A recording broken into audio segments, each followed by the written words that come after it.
Kahit ibenta ko City Hall, gusto mo pati yung clock tower, ibenta ko. Anuin ko yung mga bato na yan. Anuin ko yung mga building na yan. Yun na ang mamimili ng property. Hindi kayo ang magbebenta ng lupa ng Maynila. Kung ma-realize nila na hindi po kaharian ang napanalungan nila last election. Wala ka nang hirap sa division na market eh. Minsan sa akong simento.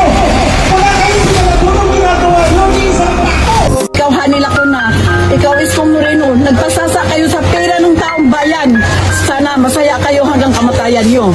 Wala kang puso, honey! Ang mga tao, pinahirapan ko na gusto. Isang taon na kami nagugutom. Sarado na ang mga pwesto namin. Wala pong ginamit dyan for COVID purposes. Yung mga bagay na yan, wala namang kwenta. Yung mga bagay na yan, wala namang kwenta. Yung mga bagay na yan, wala namang kwenta. Yung mga bagay na yan, wala namang kwenta.